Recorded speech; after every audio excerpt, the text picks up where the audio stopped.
got my favorite size of lunatic to smoke too. Good man, Jay. And that's not just because you're on here. Well, guys, total coincidence. Well, hello everyone, and thank you very much for joining us for another episode of Off the Record from Micallef Cigars. Tonight we're doing an NFL kickoff show. We have two great guests. Our third guest, unfortunately, was a little bit under the weather, but don't worry, the two guests we have will make up for it with their knowledge and their personality, their charm, and knowledge about ancient Greek history. Our first guest is Terrence Riley from Aganorsa Leaf. He's going to be representing his hometown, New England Patriots. Our other guest will be Jay Davis, owner of Blue Smoke of Dallas. He'll be representing not the Dallas Cowboys, but the Pittsburgh Steelers. Thank you guys very much for both joining us tonight. How are you guys doing so far? Just living the dream. You, Alan? Just living the dream as always. You know, it would be the greatest night of our lives, but Joe knows more about football than I do, so I would say it's the second greatest day of our lives. Well, at least we're sharing it together. Well, thank you guys very much for joining us. This is our second time doing this show. Last year, we had a different gun. I believe it was Carney. We had Andy Yaffe. We had Hector and Jack Turano. And I think we had Kuban. So this year we won't hear as much complaining about Daniel Jones and the New York Giants, and we probably won't hear people talk about firing coaches left and right. So this will be a much more positive show, and Giants free, which is always a good thing. So you guys root for the Giants and the Patriots, and I just want to ask you guys, what got you to become fans of those two? Giants and the Steelers. The Patriots and the Steelers. What got you guys both to be fans of those two teams? Jay, you first. Well, I actually root for three teams, but so my dad was born in Indiana way back when in 1929, and when the steel mills closed when he was a kid, his family moved to McKeesport, which is just right out of Pittsburgh. So growing up in Chicago, where everybody was a Bears fan, I like the colors of the Steelers, and my aunt and uncle in Pittsburgh encouraged me. So I've been a Steelers fan since, 1972. And, I'll root for the Bears or I'll root for the Cowboys as long as they're not playing the Steelers. But the Steelers, thankfully, I think they're a good organization. I think that they're just a lot of fun to watch now that they have moved from the mantle of championships to mediocrity. I mean, I still can't remember the last time they had a losing record. But Terrence, what made you become a Patriots fan? I'm from New England. Although when I was very young, and to this day, I still kind of have a sweet spot a little bit for the Dolphins. My father's from Miami, and I always really liked Marino a lot. So I did have a kind of a torn allegiance there for a long time. And then once Marino retired completely, I became a 100% a Pats fan, and been a Pats fan ever since. Yeah, and ironically, I was never a University of Pittsburgh fan, but I said it when I was a kid, and I'll say it today. Dan Marino is the best college football player I ever saw, and I'm not going to lie. I was terrified that Monday night when the Bears were 12-0 going to Miami. I knew it was going to happen. Marino, what a phenomenal player! How could you not root for the Dolphins when he was playing? As a pure passer, you could say he's probably the best of all time. He had 48 touchdowns in 1984, with the old rules where you could just hit the guy with a sledgehammer, and you could smash him if he went up the middle, and nobody came close to that until they changed the rules. Favre had 42 one year, and then they changed the rules, and then everybody started throwing 60 touchdowns a year or whatever. Well, I know John Carney. Sorry. Well, I was just going to say, I know John Carney will disagree with me. Montana is the best quarterback I've ever seen. I never saw Otto Graham play or Johnny Unitas. But sometimes there's a difference between the best and the most successful. And obviously, Tom Brady certainly won with what he had. But Marino, number one pick on my Mount Rushmore. See, I always say that like Brady's the greatest quarterback of all time, just because like if you like combine everything in terms of pocket awareness, ability to break down the field, ability to break down defenses, and with the physical arm strength, and like he was a perfect quarterback. Marino had was had the greatest arm probably ever. I mean, the only people that had the arm strength similar to that is like John Elway, Warren Moon, Donovan McNabb, Michael Vick, and maybe like one or two others, like in terms of arm strength. But Marino just had the play in the pocket. I mean, I'm a Dolphins fan. My parents were Giants fans, but I always have been a Dolphins fan since I first started watching football. I had two other teams, and it's the Cowboys because as a kid, Ed Smith was my favorite player, and right now I kind of root for the Ravens, my third team, because Lamar Jackson's my favorite player in the league. So Marino was the best, like pure passer of all time. Brady is the greatest human being of all time. because It's like the old basketball thing. Give me 2 minutes left in an important game. I will take Brady over Marino. Yeah, Brady's. Yeah, I mean the question is if it's the first quarter and you need someone to come back with one possession, it's pretty tied because Marino at one point had the most fourth quarter comebacks in game winning drives ever until like I think Manning broke that record, and then Brady broke that record. I mean, it's kind of incredible what Brady was able to do until the age of 45, because I'm 42 and literally I have trouble getting to and from my car every day. But I'm also not a professional athlete doing it. But so to start off today's show, I wanted to kind of recap. Last season, we had the Chiefs versus the Niners in the Super Bowl. On this show last year, no one really picked both those teams to make the Super Bowl, and I think it's because no one wanted to pick the obvious favorites. But like it was a great Super Bowl, exciting. You got to see Patrick Mahomes at his greatest. Their offense was not great at all during the season. The defense really carried them a lot and just gave them opportunities where Mahomes could win at the end.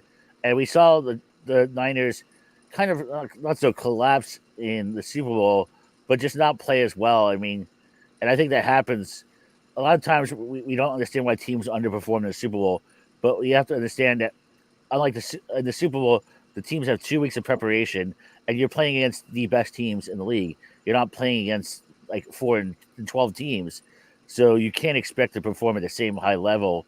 What did you guys think of last year's Super Bowl? Jake, go ahead. Well, I spend a lot of money each year to send my daughter here, and I a lot of the things we said about Brady, I'll say about Mahomes. Interesting stat is if you look at the last 4 seasons, Dak Prescott's stats are very similar, almost identical to Mahomes.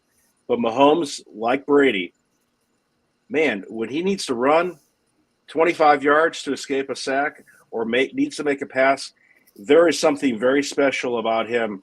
And I'm not a Chiefs fan, but I certainly would not bet against Patrick Mahomes in a playoff game unless he's playing Tom Brady. And I think history has shown us that other than maybe Joe Burrow in one game, nobody can compete with that. Even Josh Allen, who's an amazing quarterback, I would not want to bet against Mahomes.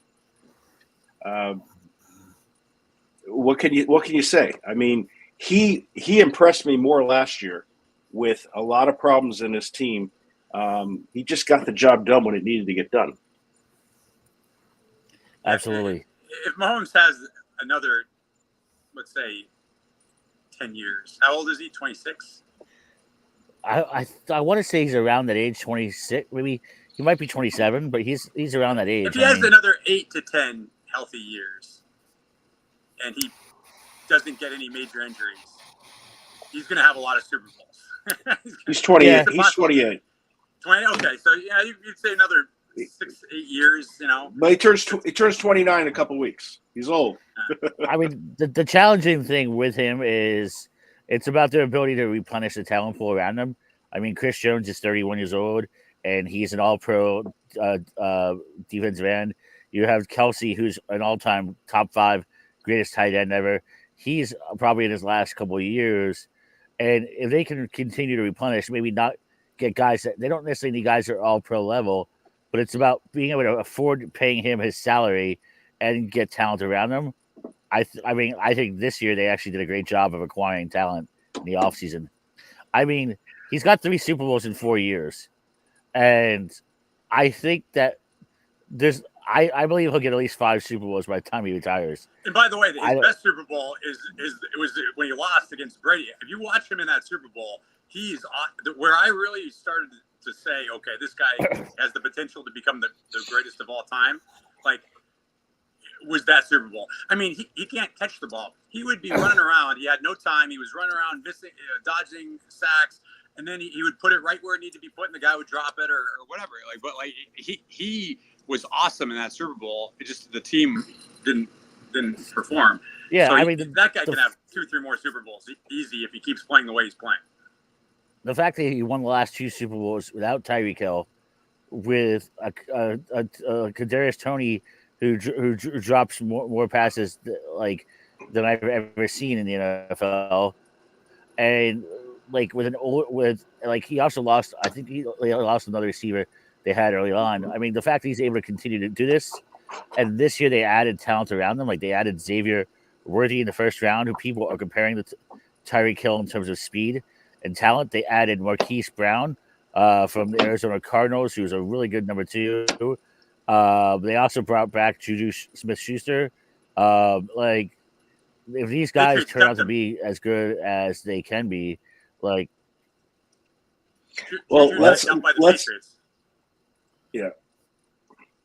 yeah. Sorry. Go on, Jay. Sorry. As a Steelers fan, I remember the best team the Steelers ever had did not make it to the Super Bowl because of injuries, and Kansas City has avoided the injury bug. I'm going to take the field over Kansas City this year. The AFC is getting better and better, and injuries can do amazing things to your season. Not that I'm rooting against them, but I don't know. I'm not picking KC to win this year simply because winning 3 times in a row, as a Dolphins fan, as a Patriots fan, that's incredibly hard to do, and the odds are stacked against you. Absolutely. I mean, it's challenging to do because what people don't understand, it's like the reason why it's hard to do is because it's like playing when you're finished with 3 seasons, you've actually played 4 seasons and everyone else played 3. Because with the Miami Heat, for instance, when they played 4 straight finals, the last finals they got destroyed by San Antonio, and people thought they were choke artists. I'm like, no, they've literally been playing an extra third of a season the last 3 seasons. They played an extra season and they're exhausted. I mean, not to mention they had LeBron and Bosch and Wade also played on an Olympic team, and also Bosch and played on a FIBA team. I'm like, these guys played a lot of basketball, a lot more than everyone else.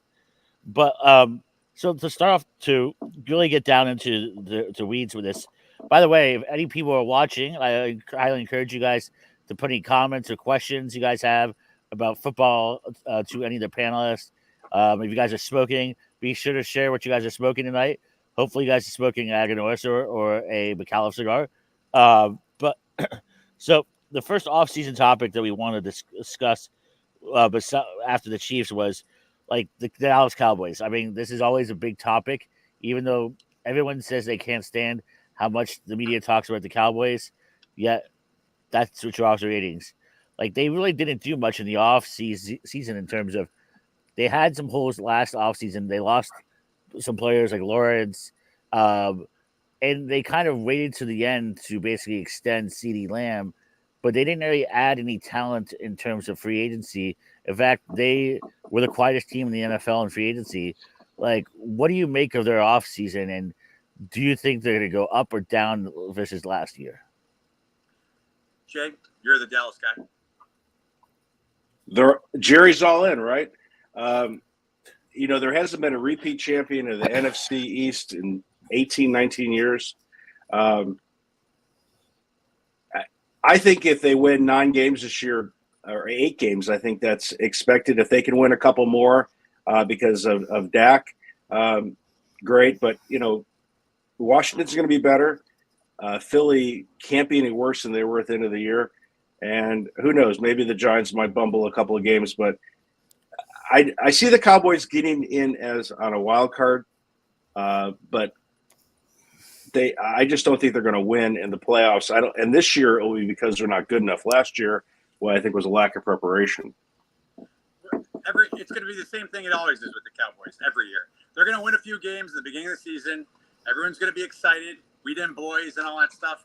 And then they're going to lose some games that are going to call everything into question. They'll get into the playoffs and they'll lose in the first round. That's what it's going to be, which is exactly what it's been every year for the past 20 years.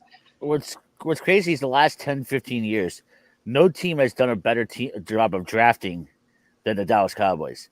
You look at their first and second round picks in the last decade or so, they've hit on almost every single one of them. Their offensive line, that's been the top offensive line the last decade, was built through their draft. They added CeeDee Lamb. They got Dak Prescott at really good value in the third round. They've done this great job of building this roster. The problem they have is Jerry, for some reason, doesn't do a good job of working the cap. One, he doesn't restructure contracts to make it more cap friendly, to give cap space to sign free agents. Two is he extends players beyond what he should, like Ezekiel Elliott, who is already on the downside of his career. But then three is like he just waits the last minute to make these decisions, like he did with CeeDee Lamb, and it really hurts their team. So like what happens is they have a good starting team on both sides of the ball. What they have is no depth because of their lack of cap flexibility in the way he utilizes the cap. So when those guys get injured, they're not able to maintain the success. So when those guys get injured, well, I would give Jerry Jones an A in drafting, maybe a B plus in development of players, but his head coaches are a combination of bad, and also there's that direct communication line to Jerry. It just, they don't have the kind of coaches. I mean, after last year's debacle, Bill Belichick was available. That's all I need to say. You can say what you want to about Bill Belichick. He's a phenomenal coach, and Mike McCarthy, I just don't think has what it takes to win it. And I think that's the big problem is coaching. And coaching is very important in the playoffs. Did you hear that, Coop? Someone else thinks Mike McCarthy is not a good coach.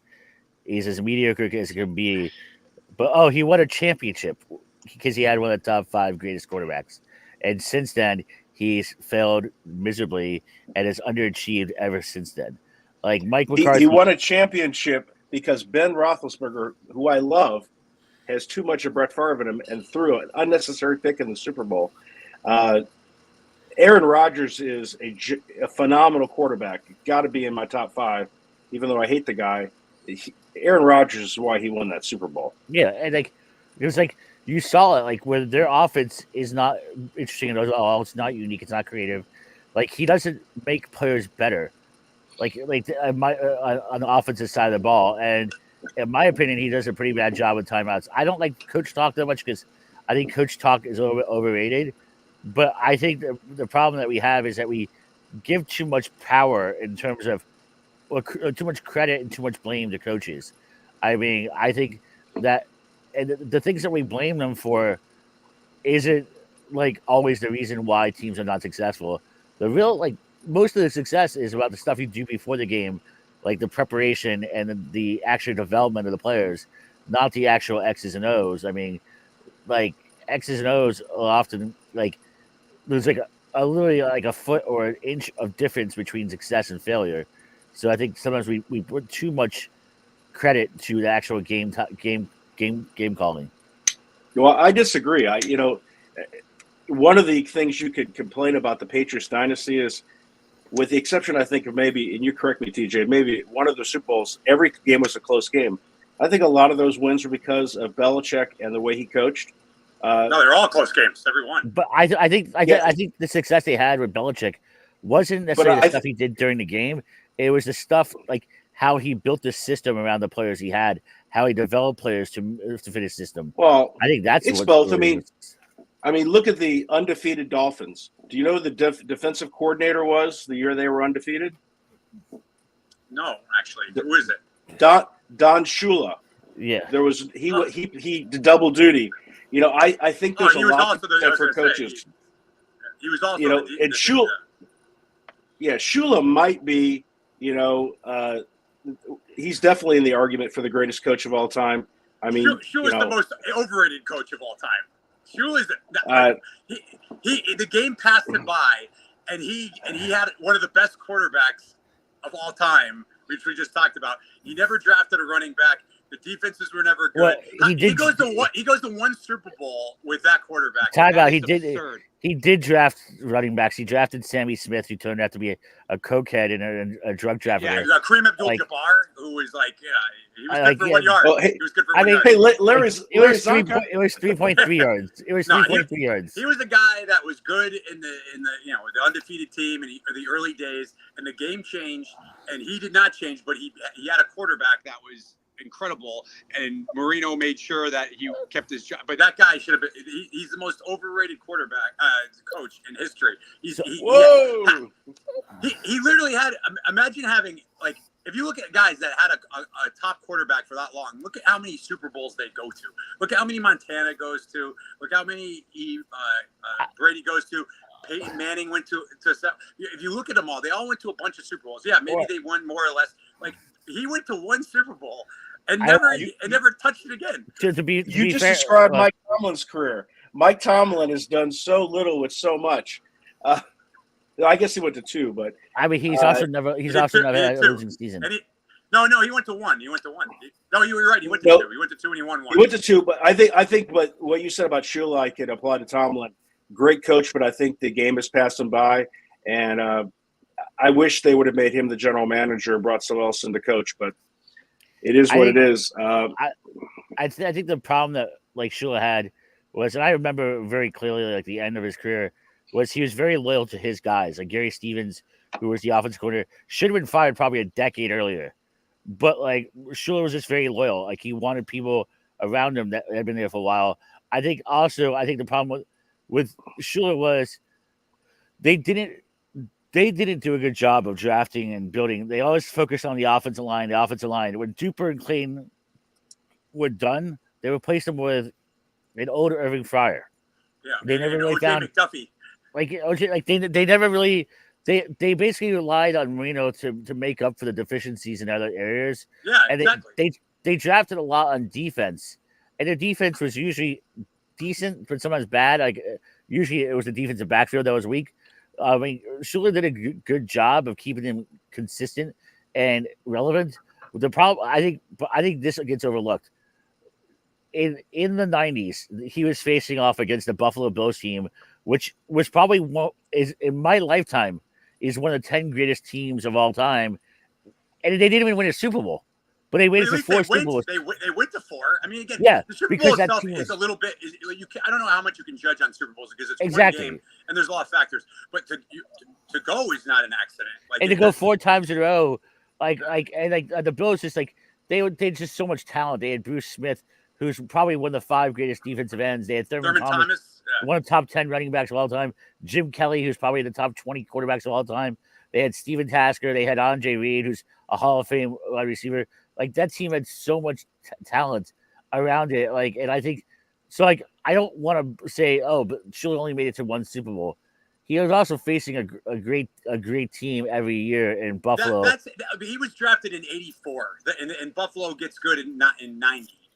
He had 6 years to If he'd gone against the Bears in '86 and lost in the Super Bowl, I'd say okay. But they also didn't get Thurman Thomas until 88 or 89, I think, and that's when they really changed as a team, because before that they could just do the ball a lot. They didn't run the ball. What I'm saying is that they had there's no excuse that Marino didn't go to more Super Bowls. I mean the Denver was also great in the 80s, but I mean they probably should have made it to another Super Bowl. They probably should have won one. I mean, I don't blame them for losing to the Niners because it's Joe fucking Montana. I mean, when he's telling you John Candy's in the stands and throwing a touchdown a second later, there's nothing I mean, and Marino was a rookie at the time. I think that like sometimes we kind of I think the thing about the Dolphins was they were very patient in their approach and wanted to build to the draft, and they did a good job of drafting like of getting some certain talent. But what they never could do is they would like the running back position. Part of that was on Marino as well, and also on how they built their offensive line was built for pass protection, not run blocking. Richmond Webb and what's his name? The guy he was a guard. I can't tell you off the top of my head. Shoot, I'm really embarrassed. I can't name his. Like he was a great offensive guard. They were pass protecting offensive linemen. They were not there for run, and I think that's why. Now, I mean, the more focus on like today's game in terms of stuff instead of like the Dolphins of the '80s. I just want to. The next question we had was, can Hurt and Sirianni in Philadelphia repair their relationship? For the people who are watching, last year, Sirianni and Hurts were at each other's throats. Sirianni did not like the offensive coordinator, and there was just a lot of turmoil. And there was questions if Sirianni was going to get fired this offseason after the year after he made it to the Super Bowl because of how the relationship and how the team performed once it got worse. Do you guys see that relationship getting better and the team performing well? If you win, everyone gets along. You know, I think it just comes down if they win. Winning cures all. And they've got Barkley now back there, who he's still got some life in him. Hopefully, he gets a new start there. If they can, I think if they win, that solves a lot of problems. I mean, I don't think at this point anything is going to happen until the end of the year. If they win, he'll stay, and everybody will be happy. And if they lose, somebody's going to go. Could be Hurts. I kind of agree that. I mean, yeah. Jay?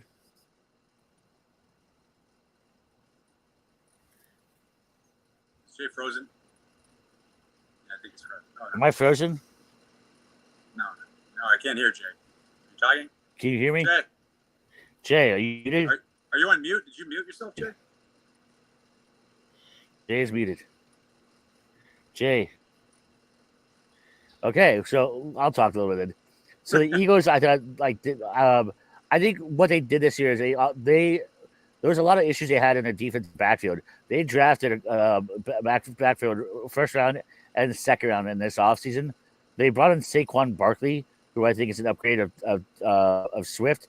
I think that this team, if they don't make it to the Super Bowl this year, it's going to be because of coaching. I think they are one of my favorites, if not my favorite, out of the NFC. The only issue for me is their coaching, because Sirianni is not a good X's and O's coach, not a good game clock management. Like they brought in Kellen Moore, who I think would make this offense better. I know if Cooper's here, he would be crapping on. Oh, so I know that if Cooper's here right now, he would be bashing. Sorry.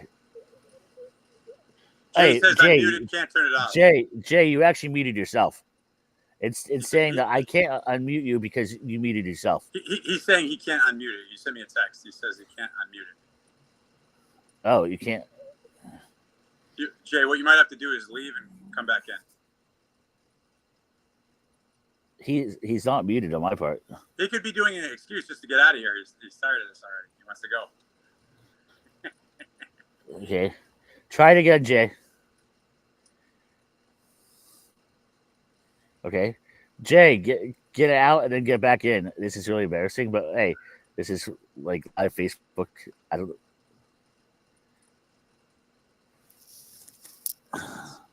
No, we'll figure it out.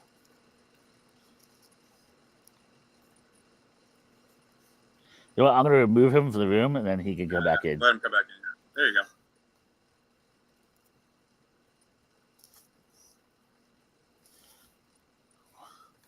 He'll be back. Why is it? This connection will be back. Okay, kick from the studio. I'm going to kick him from the studio.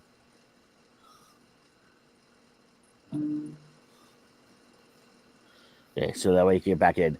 But yeah, I think they're probably like the Eagles about in terms of that. I think they did a good job. I think Kellen Moore is a good coach. I think he's a really good offensive mind, and I think if anyone can improve Jalen Hurts, and I think Jalen Hurts fits his system. I know Chris here he would be crapping on Kellen Moore as an OC, but like every year, like when he's had a healthy quarterback, they've had. So I mean, last year, like in San Diego, like or Los Angeles, things didn't go as great. But that's also what happens when your starting quarterback gets injured. But he's done a great job with. He did a great job with Dak Prescott. He was the one that actually developed Dak Prescott. So I think that they could do. He could do great this year as well. It's a weak division So- too, so it's not the strongest division in the league. Now you're frozen. No, I'm frozen now. I can hear you, but you're like you look like Satan. I gotta capture this. Oh my God, look at this.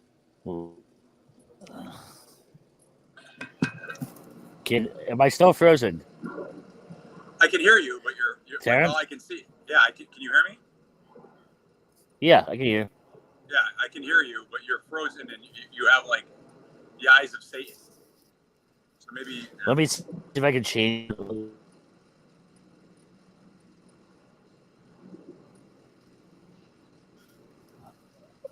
This is great. now it's just me. Is anyone here? Great, guys. Now it's the Terrence Riley of Aganorsa Micallef show. Thank you for being here this evening. I want to let you know that of all the people that set up these types of things, Alan Rubin is one of them. Am I live? I don't know. I'm still live. So if you guys are watching at home, please comment below because I'm all alone. I have nobody to talk to because Alan's disappeared and Jay Davis has disappeared as well. So I don't know what else to do. Hopefully you guys will come back soon. While we're sitting here staring at each other, I would like to discuss, as I was saying before, about Don Shula. I don't think Don Shula is a bad coach. However, he's overrated. So that's my point. So I don't want messages from all these Dolphin fans saying how they grew up watching Don Shula with his undefeated season or whatever it is. He's a good coach. He's overrated. And everyone looks kind.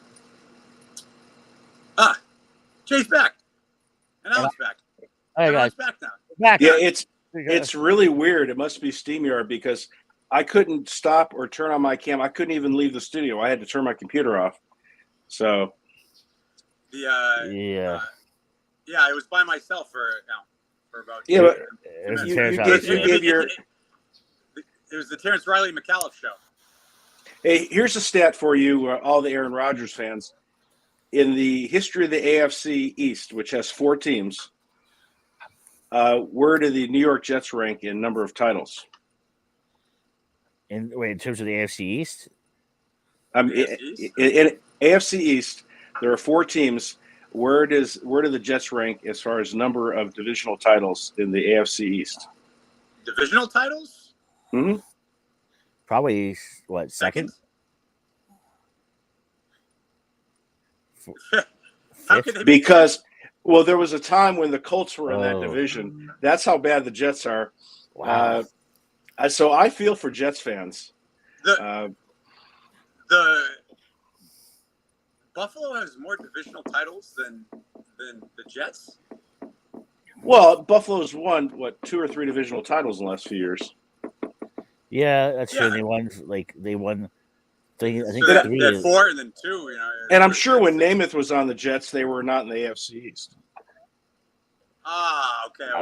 Yeah, I think okay. because that was the AFL back then. Yeah, Yeah, that's right. the AFC. I think they caught it.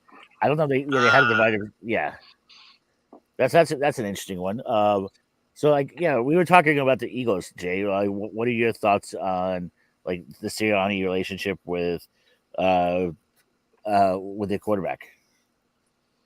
You know, I think TJ answered. I mean, winning solves all these problems. I'm not sure. Jalen Hurts, to me, is a good quarterback. He's not a great quarterback, but having Barkley there can make all the difference in the world. I don't know if that stuff's going to be sorted out or not. I don't think it matters because I don't see Philadelphia beating Detroit. I don't see them beating the 49ers. I'm not even sure if they'll beat the Rams or the Packers this year. But, I certainly don't wish for anyone's ill fortune. I hope that they can – I always like to have a team put out their best product, and then hopefully we can still beat them. But I just don't know if Philly's going to get that fixed or not. I mean, look at your quarterback in Miami. He's still resentful over his coach from a couple of years ago. Who's a good coach, by the way?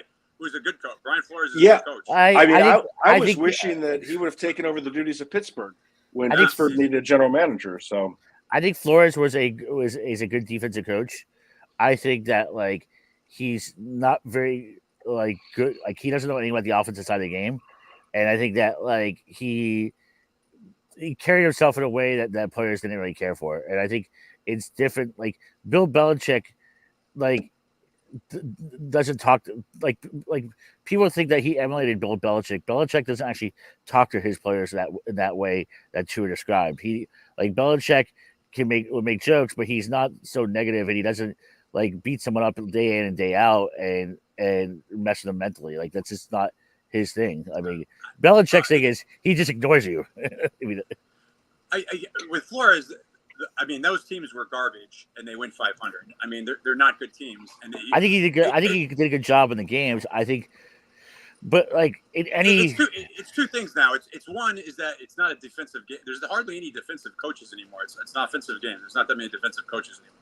And then two, his manner is. If you look at a lot of the coaches that are successful now, they're young player. They're player coaches. Yeah, they're player coaches. They're more like their friends than their coach, and so that's just another thing is that the mentality of younger people, they don't react well to being screamed at and told how stupid they are, which is I don't know if that's a good thing or a bad thing, but back in the day that worked. It doesn't work anymore. So I mean, we always say it worked, but how many people's careers did Michael Jordan destroy that played on the Chicago Bulls because of how he treated them? I mean, literally, there's corpses lined up behind, underneath all the championship titles that Joe Jordan won because of how he treated his teammates. He literally ruined people's careers because of how he People always say, he's got six rings. But he has six rings. But the thing is, could they have been better than they were? How could they have been better? But you're talking he was playing baseball for 3 years. You're talking to a Chicago Bulls fan, and I'll share a couple things that you may not be aware of. When they traded Oakley, who was a better player than what is his name, Whittington, that they got from Cartwright that they got from the Knicks. Yeah. First time in practice, he did a Cartwright what he does to everybody else. He knocked his legs underneath from him and played bully ball. And Cartwright said to Jordan, "If you ever do that again, I will cripple you." And also, Phil Jackson was the guy that said, and you can say what you want to about Phil Jackson, but Phil Jackson's the guy that said, "You travel with the team on the bus and on the plane." Phil Jackson was the guy that said, "Look at the stat score." He goes, "You need to do more than stats." So I think coaching and also having a couple of mentor players really helped Jordan go from being a talent like Wilt Chamberlain to a guy that was a winner. And I think you have to credit coaching. I mean, coaching was a lot of it, but I also think that, Pippen, for instance, people would like to bash Pippen. Pippen was a once-in-a-generational defensive player who could guard 4 positions in the court, had the best first step of any player of his generation, and had a wingspan of a center and amazing hands. He had talent. People forget that he had talent around him. But you forget how bad Pippen was when he came in. And the reason Pippen and Grant became the great players they were was because of Jordan. And the reason Jordan was able to become a mentor to them was because of people like Phil Jackson. They were never going to win a title with Doug Collins. Sorry. I don't want to say he was never a mentor to Horace Grant. Horace Grant hated him and left the team. And it was partially because of that. Secondly, because of money. I think that it's not just about how you talk to players today. Think about this in any company environment. You don't tell an employee to go after himself. You don't bark and yell at them. Like soft skills are an important aspect of any corporate structure. Like I Not work, now. yeah. I mean, but like yes, but like it's not because of like young people being softer. It's just because what they actually found in communication studies and sociological studies that it actually produces better results. Like, Well, it depends it on the depends. person. I don't. You read that book on It- love languages, Alan. I think it depends on the person. Yeah, it depends on the person. You A know, lot of people, again, I think it was just a different. Also, if you're used to things, then it's normal. So if like you're used to a certain environment, but when you're raised where everyone gets the participation trophy and you're great, and finally get to a stage where people start criticizing you, you're not used to it. And well, it's not, participation trophies don't say that you're great. What they say is you give a great effort. That's important. That's like, which is what like it's supposed to be encouraging people to give an effort and to keep trying hard, which is a good thing to encourage because not everyone can be the best. But when you're on a championship team with 12 players, you need everyone to give their best to be successful. yeah. Well, I'll share a story with you, Alan, and I agree with TJ on this. When I was in T-ball, I don't know if you guys are familiar with T-ball, but the last couple of weeks of the season, they actually pitched the ball, and we were undefeated the whole season. We lost the last game of the season. We were literally a bunch of crying 6-year-old boys, and in the championship game, we played that team again. And I had 2 of the 3 hits, scored the only run, and I never forget leaving that game. I said to my mom and dad, I wish I would have gotten the game ball. And my dad looked at me and said, "You gave it to the pitcher, and you made a focus on the fact that you had 2 of the 3 hits, and you were the only one that had a triple and scored. But if it wasn't for the pitcher, you would have there would have been more hits on the other team." And it wasn't like, sorry, you didn't get it. I think that was part of that generation, my dad's generation that grew up during the Depression, that people, you just learn to do that. If you did that today, that kid would probably be in therapy. So I agree with, I think, and I'm not saying this generation is worse or whatever. They've just had different types of parents. And as a result, people respond differently. There's no question. Yeah. It doesn't work to do that anymore. It does not work. If you're under the age of 30 and probably even maybe into your 30s a little bit, maybe up to even a little older, like that generation does not respond well to criticism and certainly not to being, they just don't. I mean, that's for sure. They don't. I think that I actually think that millennials can handle criticism. What they want is what they want is constructive criticism and advice how to do better. And I think the difference is in past generations, there was this thing where I'm going to tell you everything that you're doing wrong, but I'm not going to tell you how to do it right. I'm not going to tell you the things that you are doing right. And like that is, I don't think that's ever a good thing. I don't know if that's true. I think that there was a very gruff way of addressing reality, which is you were doing good and they said great job, and then when you didn't do well, they would tell you suck, and that was just how it was. And again, you also we've made it bad to lose. Like losing now is like, you can't, like everyone's got to they try not to make it about winning. And again, I'm not saying that like youth sports shouldn't be just about winning. In fact, it should be about development. But you shouldn't make it where like losing it like is not a different result than winning. Like you want to win, and it's okay to lose because when you lose, you learn and you can do all that stuff. But they've made it so negative to say you lost or you failed, like that people can't like handle that anymore because we've made it such a bad thing where it used to kind of be like, yeah, you sucked today, but like they didn't think that like you were like it meant something about your worth as a human being. Like it just was it was shallower. It was like, hey, you sucked, do better. It wasn't like, oh my God, your spirit is crushed because now you're worthless because you lost her. It's a sense that losing is a horrible thing and you can't do it. Anyway, I think as a society we also get wrapped around too much about winning and losing, there literally can only be one winner. So is every other team a bunch of losers? No. Like it's about progress. It's about getting better. It's about like so that way you can win in the future. Like I think like sometimes everything is zero sum a lot of times when it comes to sports. And I think that's a bad way of looking at things because everyone's expectations are different. Like Coop always says, "Oh, if like the expectation for every team is a championship." I'm like, that is absolutely not true. That is what they say in the media to the media. But do you really think that the Bears right now are expecting to win a championship, like their front office and their coaches? If they think that they're going to win a championship this year, they're not being realistic, and they are, in my opinion, not very good at their job. Like every team has expectations before the season internally, and what they hope to do is surpass those expectations. I think it depends on the coach and the players. I mean, in 1975, before they ever played a preseason game, Bobby Knight went into the locker room and said to the Hoosiers, "Our goal this year is to go undefeated and win the national championship," which they almost did. An injury cost them in the Final Four, but they did it the next year. So I think certain coaches in the past were like that. I think today, I think TJ is right that that is the it's more of a collaborative Well, I think process. coaches give that speech to the players. They always tell the players that it's all about winning a championship because they want the players to perform the best. But internally, between the coaches and the front office, I think their expectations are different. And like every year, you as a team and organization, you have internal goals, and it's about achieving those goals because like the hope is that they lead to long-term goals. The greatest coaches, players, everything have unrealistic expectations. Like Tom Brady could not have realistically expected him to have the career he had. That would have been insane. No.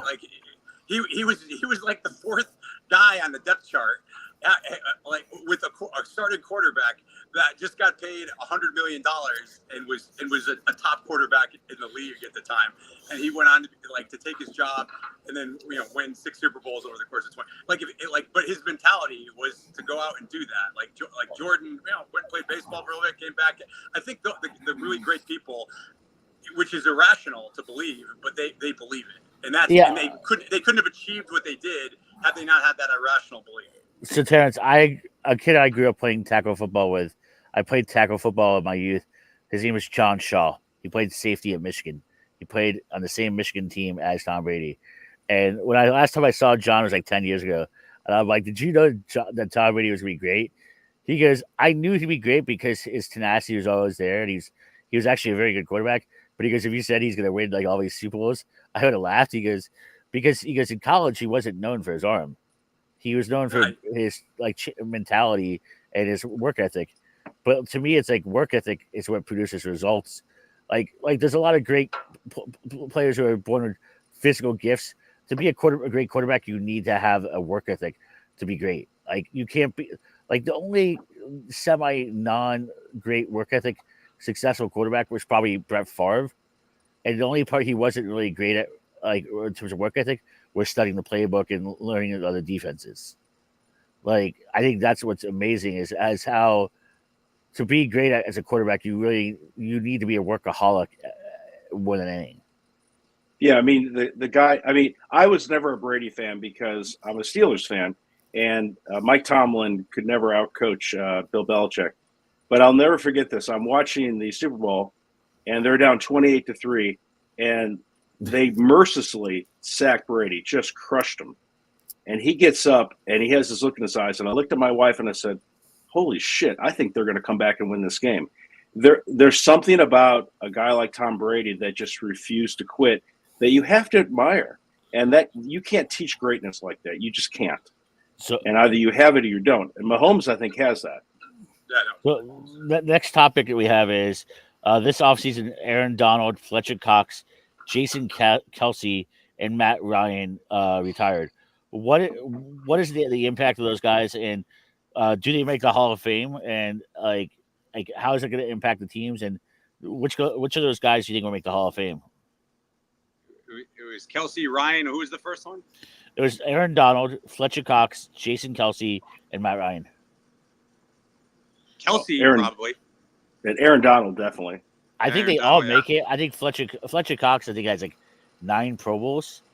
And like that's usually like the magic number is 7 or 8. And like, I mean, he was dominating for a long time. Larry Frank, that's actually not true at Cam Newton. Cam Newton actually, sorry, I'm looking at the comment section. Cam Newton actually had a great work ethic. His problem wasn't his work ethic; it was that like his body deteriorated because of his playing style. Like when you're a quarterback who runs a lot and relies on physicality, and you lose those physical tools because you get hit too often, it hurts your career. But so like yeah, I think all four of those guys make the Hall of Fame. I think the guy who may have the biggest negative impact on their team this year is probably Kelsey because the tush push, a lot of that was built upon Kelsey's ability to really like move the defensive line. And even though they drafted someone to replace him the year before he retired, I don't know if someone can just step into those shoes so quickly. I think Aaron Donald is probably the greatest player of those four. Like he is literally up there with Reggie White in terms of defensive tackles. But I think that the Eagles of those teams has the best chance of winning. So I think the Kelsey thing impacts them the most. Well said. I mean, like to me, like all those guys are great. I mean, Matt Ryan is probably a top 20 quarterback of all time. He never won a Super Bowl, but I don't mean, know if he's a Hall of Famer. He was okay. I think he He's made a like PC guy. I think he made several Pro Bowlers. He won an MVP. Like he has the numbers. It's kind of like the Phillip Rivers thing, where like he's like just accumulated a lot of stats. And I mean, I think he gets in. I mean, like Tim, it's a Dolphins fan. It's pretty hard because we could have had him, but we drafted Jake Long, who was great for about 5 or 6 years. But like to have a quarterback which we still we still may never have an answer to is pretty hard for us. The next question, we're gonna skip the draft question because I mean, unless you guys think, was there any one player in the draft that you thought would have a big impact this year that you really liked? Yeah, I've been a fan of Bo Nix, and I'm not an Oregon fan, but I think he played a lot of high level college football games. And despite me not being a huge fan of Sean Payton, I do think that he is going to have a good pro career. I'm not saying he's going to be a Hall of Fame, but I think he's going to be a good quarterback. We'll see if Chicago can scoop Caleb Williams like they have every other quarterback in the last 45 years. Terrence? Again, I don't see anybody. I mean, yeah, Bo Nix might be good, but I don't know if anyone's going to have a big impact this year. Off the top of my head, I can't think of anybody. I think the one guy like that could really have a big impact, and really make his team be a playoff team after the team struggled the last couple of years, is in my opinion Marvin Harrison Jr. or as Bomani Jones likes to say, Harvard Marison Jr. If you guys understand who Bomani Jones is, if you heard that joke, it's hilarious. I think like he is a mature player, great player. Like he has all the intangibles, and he has like the field. He has awareness that most receivers don't have. So I think that he could have a really big season this year in terms of helping his team. I think Quinton Mitchell, the cornerback that the Eagles drafted in the first round, like that's a huge need that they had. So I think that could be really impactful as well. I mean, I think actually Kellen Williams is going to be a great quarterback. I just don't know if it's in their best interest to make him the focal point of the offense this year.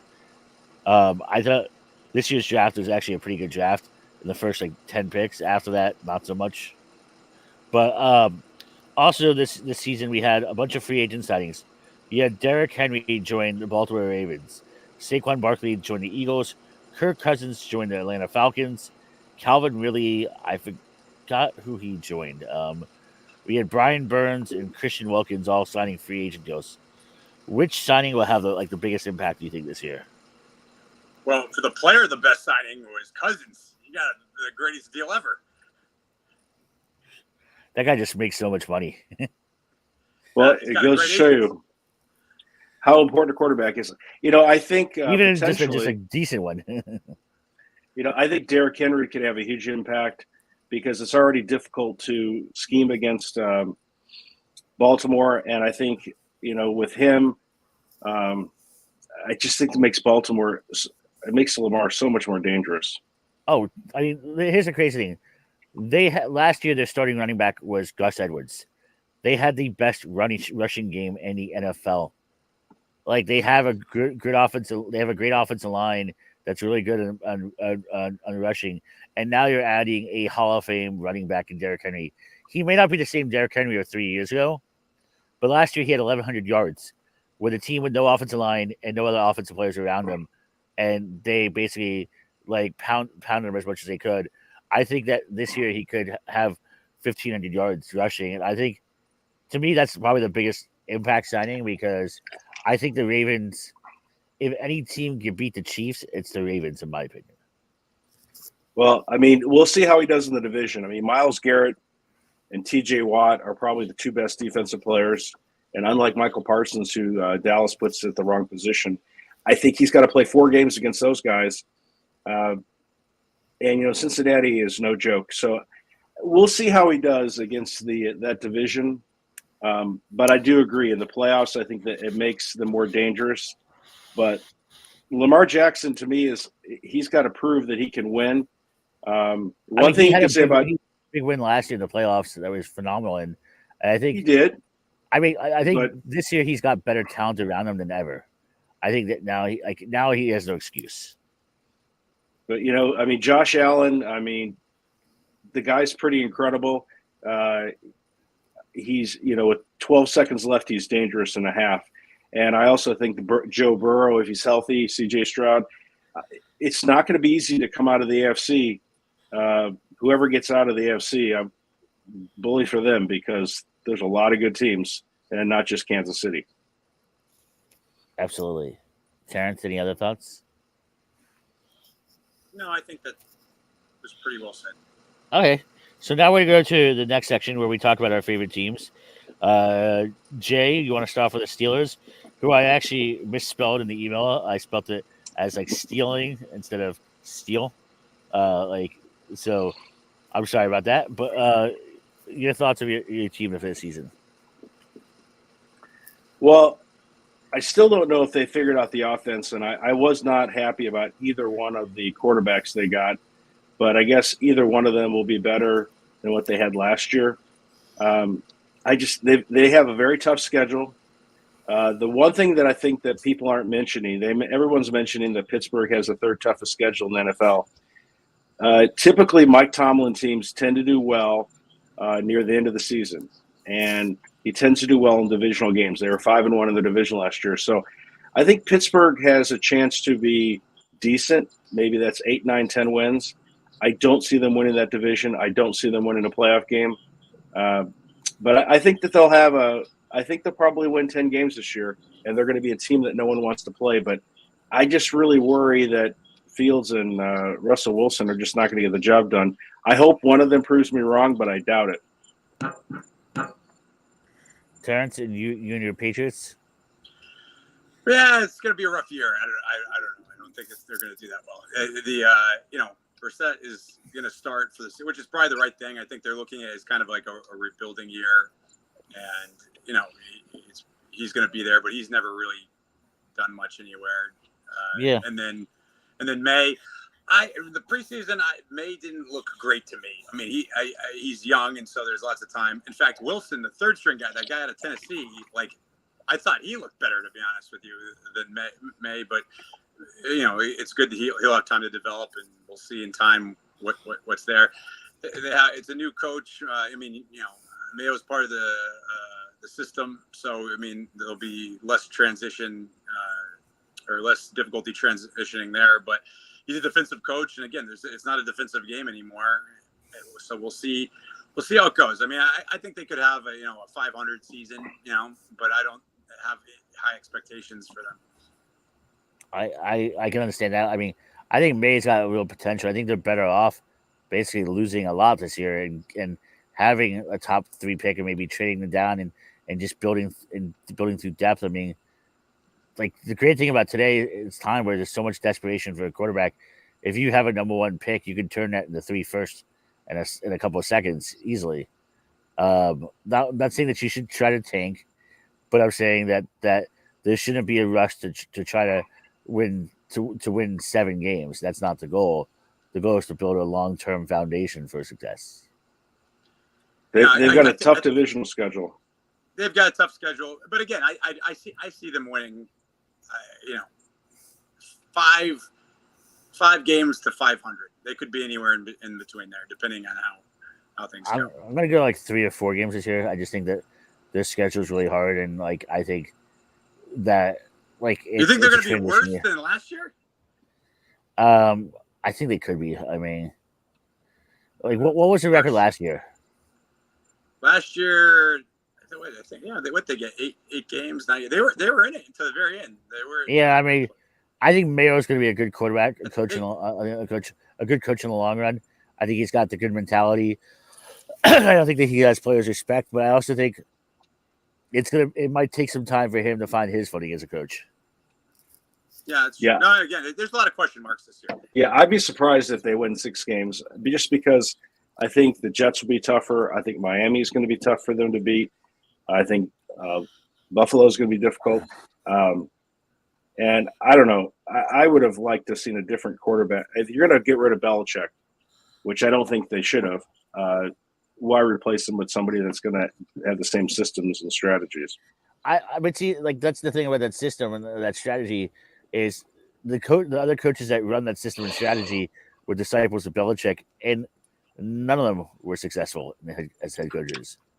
I think. Well, again, I think part of that you have to keep in mind is you have to be patient enough to let them, and also good at things that. Remember, being a head coach is beyond being a good coach. It's like delegation and management and all that kind of stuff. So in terms of like the X's and O's and all that stuff, I don't know. Like, I mean, Josh McDaniels is one of the best out there. I mean, Romeo Crennel was great. I mean, they had a lot of guys that were very good at that aspect of it. I don't think they didn't win because they tried to implement that system. I think they didn't win because they didn't either have the ability to do that kind of delegation and handle those things. And also keep in mind, Belichick was the GM and the coach, so he had total control of operations for a long time. So I think it's hard to really copy the Patriots system because there's a lot of factors there that are hard to duplicate when you go elsewhere. It's not go on. I think continuity helps breed success. I think success doesn't necessarily breed continuity, but continuity, like keeping things, like giving things time for things to percolate, to simmer, to actually work correctly. Like you could cook a meal in a pot really fast at a high temperature, but it's going to turn out crap. You let it simmer slowly, and the flavors go together and build better. I think it's the same thing in building a corporation or building a sports franchise. I think having consistency and having authority and continuity, like I think that really helps a lot. And I think a lot of these guys weren't given the time to succeed. And I think a lot of them also chose bad teams and bad organizations. And I think in some instances they tried to do how coach the way Belichick did. You're not Bill Belichick. Like you have to be differently. You like what you should be focused on is what you're good at already. And then you learn the other things as you come along. You don't assert your authority the second you get there just because Bill Belichick had the authority. Belichick had to earn the authority. And I think some of these coaches just needed more patience. I mean, Crennel, I just don't think he was a head coach. I think McDaniels could have been a good coach. He just chose the wrong teams to go to, in my opinion. Also, keep in mind, when you're not a head coach and you get brought in as a head coach, it's usually to a team that's failing. So you're already starting with a team that's not very good. And then they want you to turn it around, and like they basically will give you 3 years. Like you'll get a year, basically. Okay, this is your first year. The second year, they'll say, okay, we better be headed in the right direction. And then the third year, if you're not winning, you're out. And so there's a lot of stuff there, like injuries and all sorts of like changes in the head office and those types of things. It's hard with that with the number of players in football and all the risks and factors that to have a short-term successful strategy. I think also Sean Payton said this once. The reason why so many first-round quarterbacks fail, it's not because they're not capable of it. It's because they went to bad teams with bad organizations and bad coaches with no players around them. There's a reason that team was picking first. There was a reason that team was picking second. It wasn't because they were great. It's because they were not great and they didn't have a good organization. So then like you basically like you throw these kids into the as wolves as a quarterback when they're unprepared and they never develop and they lose their confidence and like it's kind of like what almost happened to Tua. Like Tua had no confidence because the team was playing badly. They couldn't protect him. They had no talent around him, and they had a coach yelling at him, screaming at him. Meanwhile, you put it I remember when the Bengals drafted Carson Palmer, and the Bengals do not have a great organization, but what they had at the time was patience. They sat him. They didn't force him down the throats. They built around them. They added players slowly. I mean, and that's why they had some success with Carson Palmer. And I think what the Ravens did was like the reason why Lamar Jackson has had so much success. I think if he was drafted to other teams, it may have not worked out. Going to a good organization with a great head coach in John Harbaugh, with an organization that had success, with an organization that decided to build their offense around the quarterback's talent rather than forcing him into their system was the reason why they were successful. And I think too many times quarterbacks are not successful because coaches want to change everything about them or because they have bad development process. I mean, like the process really does is what determines success. So the next topics. So there's a few other teams that I want to talk about. One is we already talked about the Cowboys, the Chiefs. We talked a little bit. So the Niners. I feel like the Niners. The question is, what is like these the receiver guy's name? Like when is he or McCaffrey or some of the defensive players or their offensive linemen they start showing their age a little bit because they've had a lot of success, but I mean McCaffrey has had 4 injury seasons in the past out of 8 seasons in the NFL. So I mean, last year he was fully healthy. Can we expect that to continue? Like, I just don't know if the Niners can continue to be successful. I think they have a great coach in Shanahan. I think he's got imaginative and creative offense. I like, but I don't know if they're going to be as good as they were in years past. Yeah, I mean they have a system that has a lot of like McCaffrey, probably the most important one that allows them to do things that are hard to kind of plan for. So it really hinges on keeping those players healthy. I mean, that's like Debo Samuel's versatility. Yeah. Yeah, and we'll see how good Brock Purdy is. I think Purdy may be better than any of us give credit for. But like you said, injuries are a big deal, and I still think San Francisco wins that division. But I think they're going to have some tougher games in the division this year, particularly against the Rams. The Cardinals can't be any worse. So I don't know. Players got to stop getting shot too. Players got to stop getting shot. I think the Rams can be better this year with Kupp being healthy, hopefully, and Puka Nacua, and like Stafford is supposed to be very healthy and looking good so far. I mean, I don't know how good their defense will be without Aaron Donald, but I think the Niners are going to have a tougher battle this year. Stafford's got a lot of miles, man. And a lot of those miles were in Detroit, where he was getting beat up every week. Yeah, I think he's got 1 or 2 good years left in him. It's funny because I was listening to a podcast that Mina Kimes does on ESPN. If anyone's listening, Mina Kimes is phenomenal as an analyst. But she had this other guy on who was like he's really good at making predictions and analyzing sports. And he thinks that Matt Stafford is going to win the MVP this year. And I think Matt Stafford's like 35-1 odds. I was like, man, I might want to put $20 in that. I mean, that's asking a lot because I think there's going to be a lot of talented players in this year's like MVP race. But I think that the Rams could be an interesting team. I mean, he has 2 great receivers to throw to, which is not what most teams have. The other team is like the Baltimore Ravens. We touched a little bit on it. Like they added Derrick Henry. They added more defense in the draft.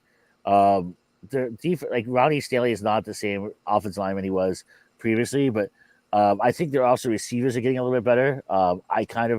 Zay Flowers last year was really good, and I'm kind of curious as to how he looks this year. I think the Ravens could be the team to beat this year. I think Lamar got better last year in the playoffs, and he looked really good.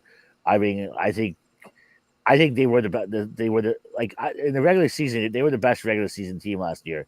I think in the postseason, they were probably the second best team in the postseason. So I'm kind of curious of this year if they can get over the hump, but we'll get to that later when we make predictions. So speaking of predictions, so we're gonna start off like predicting like who you guys think will win certain awards. The first award is Offensive Rookie of the Year. I have no idea. So early, man. I don't know. Well, that's why it's predictions. It's before, not after or during. What about you, Jay? Marvin, you could say Marvin Harrison Jr. Yeah, Marvin Harrison Jr. has a shot if he doesn't get hurt. He got hurt a lot at Ohio State. I think Caleb Williams would probably be where I put my money on that. But who knows what the Bears – they might totally screw him up. But he looked good in the preseason, so who knows? What's crazy is I saw someone making a prediction who was an analyst I kind of respect. They said it was a hot take, and they said that it was unlikely to happen, but it's a gutsy pick would be Caleb Williams winning MVP for his rookie year. And he's 100-1 odds. And he's like they wanted hot takes. They wanted a little bit like dark horse picks. And I was like, I can't picture that ever happening. It's only like one happened like one other time, and that was Dan Marino. I don't think we're gonna get that. I think Malik Neighbors is really good at the Giants, but I think Harrison is gonna win the rookie of the year this year. He has a quarterback with him. They also have other good players around them, and I think he's just a talented receiver. What about defensive rookie year? Jay? I have no idea. I don't remember who. This is probably some kid that went to Georgia or Ohio State. It's usually Georgia. Yeah, so one of those guys probably. I mean, I just don't know enough. I'm the wrong guy to ask. I don't know why I'm on this show. Joe Grow knew the answer. We missed Yeah, it. Joe Grow. Where's Joe Grow when we need him? Yeah, I'm sure Coop would have known the answer because Coop is an expert on football. He is. Yeah. I mean, it's weird because this wasn't actually a good defensive draft. Like, there was a lot of good defensive tackles, but defensive tackles never really get stats that show up like that really get them. Like, I'm gonna have to go like Quinton Mitchell, who's like the cornerback that was drafted by Philly. I feel like it's defensive rookie of the year is just like a crapshoot. And like last year, everyone was convinced it would be Jalen Carter. So the next award is Offensive Player of the Year. What do you guys? That doesn't necessarily usually go to the best player. It usually goes to the guy who had the most gaudy stats. That's not a quarterback. Could be Travis Cooper Henry. Cooper Kupp. Interesting. So, like, you think that like after last year's injury that he can get another like 100+ receptions? The guy's pretty amazing. He is. If- Well, what did you say, if Terrence? If Travis Henry has anything of the Travis Henry of old, I mean, in Derrick him. Henry.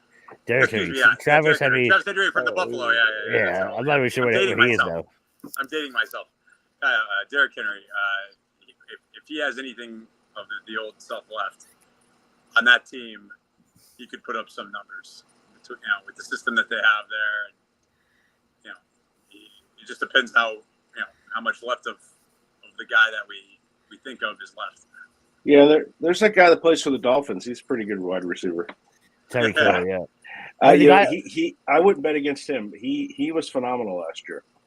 He was, but he's also like I think he's 31 or 32 now, and like eventually like guys like him do like when they do take a step back, it's a big step. Yeah. Because especially at their size, I kind of like if and this is a big if the quarterback for Cincinnati is healthy this year, I think Jamar Chase could win Offensive Player of the Year. Jamar Chase not a bad pick. is one of the 5 greatest receivers I've ever seen naturally gifted. Like him and Joe Burrow, they have this really great bond. I saw this article that when he was drafted by the Bengals, Jamar Chase, he like him and Joe Burrows was his best friend, or one of his best friends at LSU. So he asked Joe Burrows what neighborhood he was living in, and because he wanted to be next door neighbors to his college quarterback. The problem was there wasn't any houses really for sale, so he went around knocking on the doors of people in that neighborhood saying, "Hi, I'm your new wide receiver. I want to buy your house. How much do you want for it?" like it's like that's probably not the safest thing to do, but I think that's why you get a realtor, so they do it for you. But I think that's kind of cool. I think they have great chemistry. I think if both of them can stay healthy, the Bengals could be a really good team this year. The other award is defensive player of the year. Like, who do you guys have for that? I think it's a two-man race between Myles Garrett and T.J. Watt. I'll say Watt because Watt if he can stay healthy. Well, if he can stay healthy, and I think that there was an argument last year for him. I love T.J. Watt. He's one of the few players in the Steelers history that they put a lot of money on. But him or Myles Garrett, if the Cowboys got smart and put Micah Parsons where he's supposed to be, I would have said so. But he hasn't really prepared with the team, so I think it's going to be Myles Garrett or T.J. Watt. And I think T.J. Watt, maybe because he didn't win it last year, I think he might have a shot. Hell, he could get 22 sacks this year. You just never know. Terrence? Yeah, Watt's pretty good. Yeah, I mean, definitely. It's weird. Who would have thought that he would be the better Watt? Like if you had like 5 years ago, you would have thought that J.J. Watt would have continued. But J.J. Watt got injuries. Yeah, he got a lot of injuries. I mean, I think the defensive player of the year, I'm going to actually go with Micah Parsons. I think that like this year, like it's almost like basically it's like a free agency year for him, and players typically do better than ever before. I think that with Diggs being healthy this year for the Cowboys, I think their defense could be better, and I think it's going to allow Parsons to be a little bit more aggressive in terms of blitzing than he has in the past. It wouldn't surprise me. Yeah, the guy's a great player. He's an unbelievable player. He's just a testament to how good the Cowboys have done at drafting. Like the fact that they haven't had a lot of misses. But I mean, so the last award is the MVP award. Who do you guys think wins the MVP? MVP. Mahomes. Lamar won it last year. And they don't like to give it to guys to back-to-back years. I'm going to pick a dark horse, and he's not really a dark horse, but I think Joe Burrow. Joe Burrow's a good option. I think he's due. I think it's all about him staying healthy. It's weird because I think Patrick Mahomes is the most talented player, but by far, and he's, in my opinion, Patrick Mahomes should be the MVP every year. Yeah, the problem is the media gets a little bit fatigued with players, kind of like with the NBA, where guys never usually win 3 in a row, or they always change it up. Like when Karl Malone got those MVPs, or Steve Nash got an MVP, or Shaq, it's just the fatigue. But Mahomes, he really does deserve it, and the fact that he managed to do as good as he did last year with so little talent around him, it might actually been his best, most impressive season was last year. Yeah, it's awesome. Yeah, I think Lamar could have a better year than ever before because his passing got better last year. They didn't do as many designed runs with Lamar last year. And I think the thing is, they also didn't run the ball with him in the goal line situation, which I think is a smart decision. I mean, I'm going to have to go with Mahomes because I just don't feel like Lamar will get it, even if he deserves it, because I think of fatigue. And I think because of how those two did head-to-head last year in the AFC Championship, I think the voters want to correct that wrong. Yeah. I do think a guy that has a shot, particularly if he can actually beat a good team, would be Dak Prescott. But we'll see. The numbers if they win a couple playoff games, maybe. Yeah, but that's not a count for MVP. I think that if they can win a couple big games, because I mean, unless they're playing the Eagles of Philadelphia, they're not very good against above 500 teams, particularly on the road.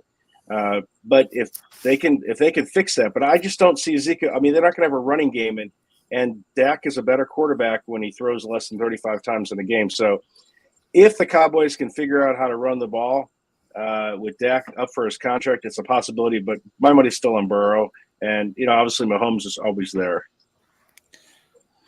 So the next part of the predictions is who is the coach of the year?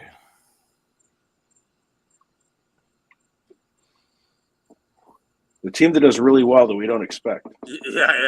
Whoever wins a lot of games that we don't expect to. Yeah. That's always that way it is. Like the team that did better than expected, you give it to that coach. It's because it can never be because of the players or because of the GM. It's always the coach.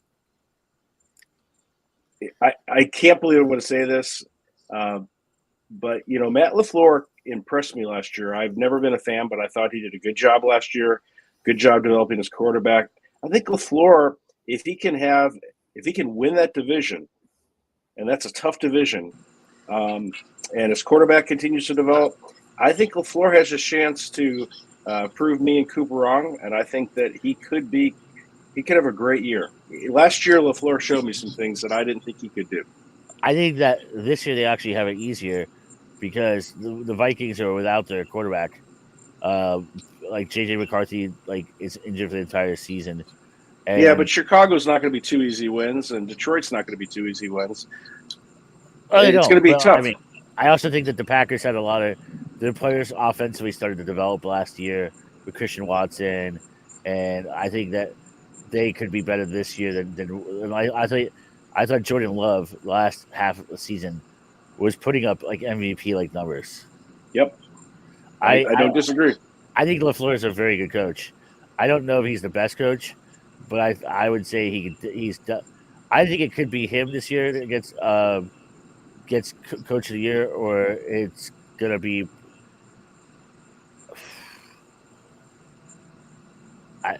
It could be the guy in Houston. I don't know if he won it last year. I forgot his name.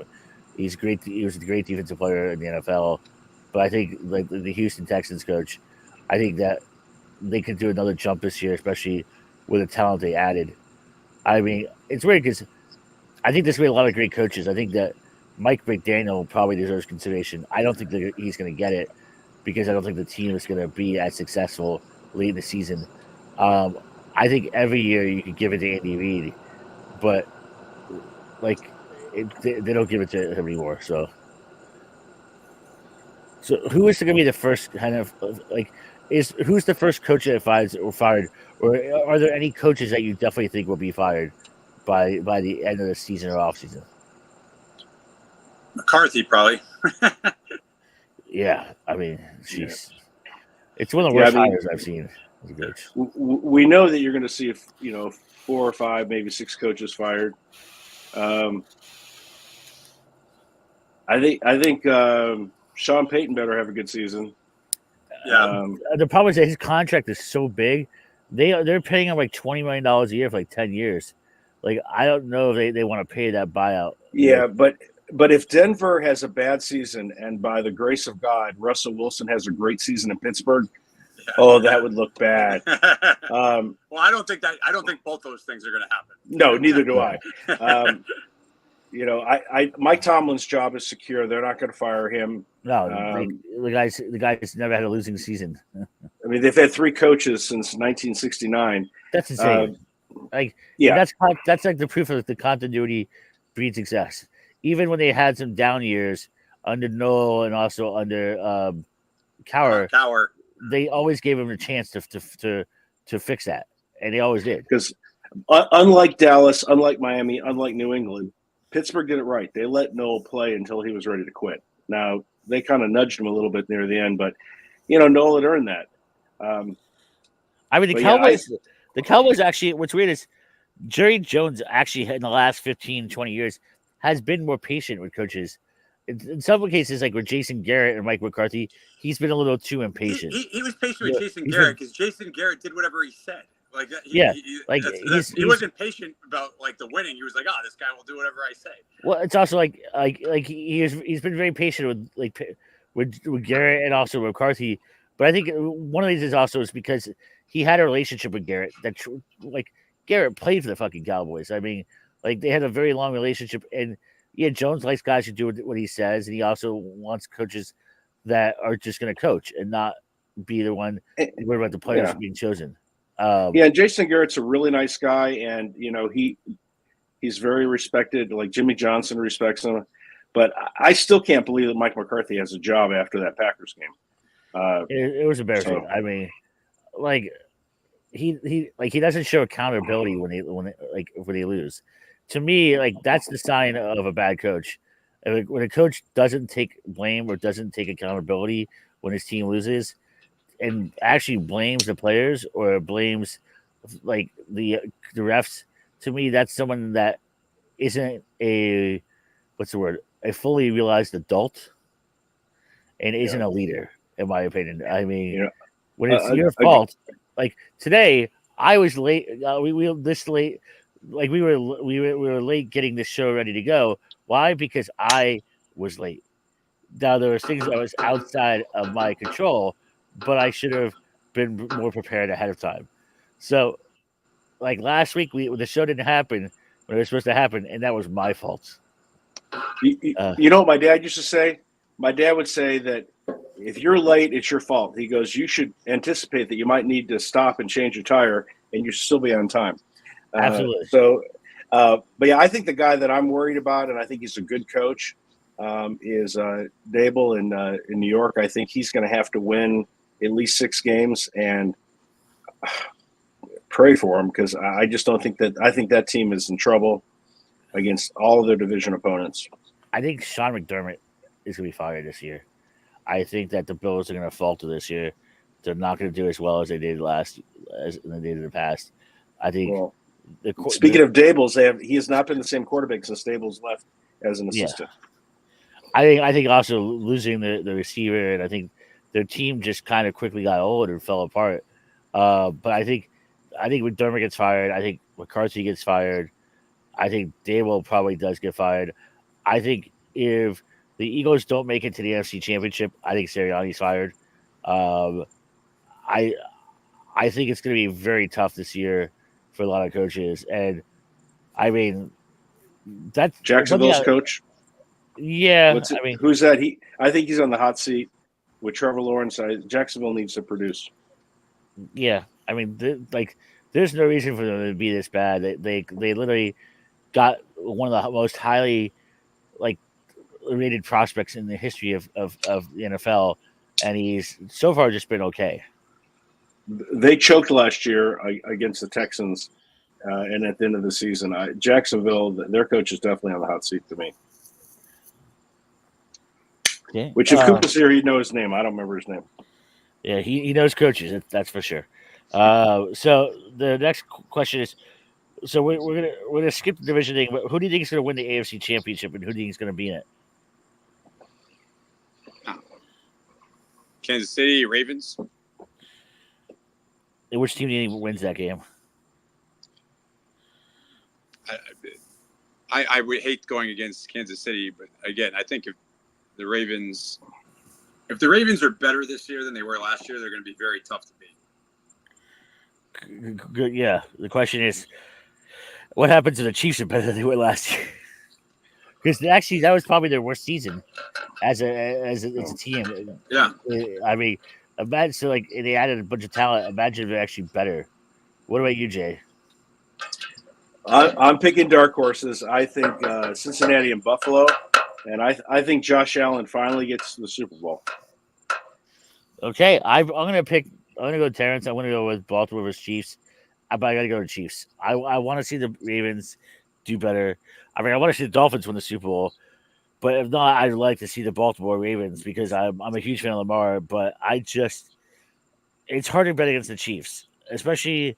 I think Kelsey has one more great season left in him, and I think when it comes playoff time, you're going to see a different Kelsey than you do in the regular season. He wasn't even that good last year in the regular season. He was dropping the ball a lot. No, he was not the same player. Now, what about the NFC?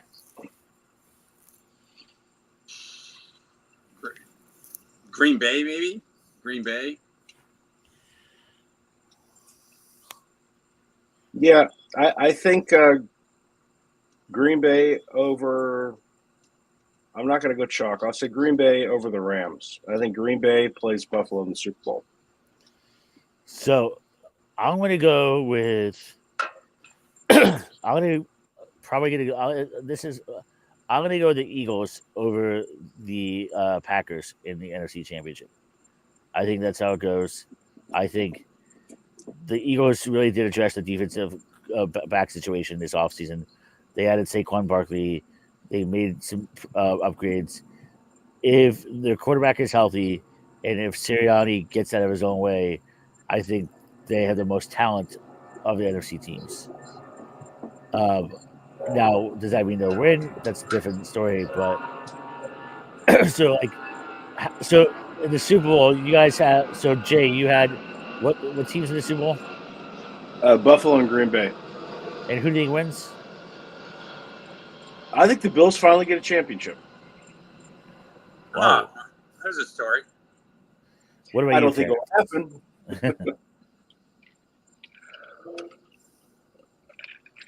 Terrence? Yeah, I'll say Ravens. I hate going against Mahomes, but I would say Ravens, Green Bay, and it'll be Ravens.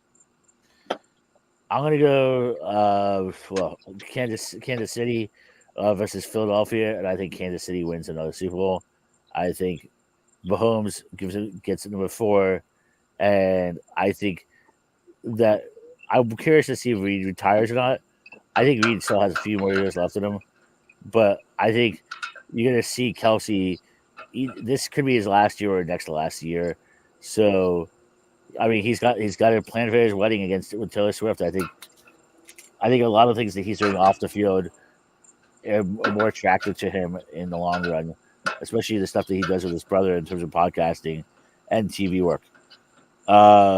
So yeah, that's pretty much it. I mean, do you guys have any other thoughts about the football season this year? Is there any game in week 1 that you're looking forward to? I'm looking forward to tomorrow night's game. Dude, that's an awesome way to start. I want to see it. I'm on the road. I'm in Huntsville, Alabama. Tomorrow I'll be in Gainesville, Georgia, but I need to get to a TV. I mean, I don't care if I have to leave an appointment quickly. I want to get to a TV to watch that game. Yeah, it's going to be a great game. Yeah, it's going to be a great game. Well, thanks guys for joining us. Sorry about the problems that we had earlier, but we got everything worked out, and I appreciate you guys for being here. And I hope you guys enjoy this season, and the best of luck to your teams this year. You too, Alan. Likewise. Thanks for having me. Thank you. Yeah, thanks for inviting me. Anytime. Thank you very much. Take care, guys.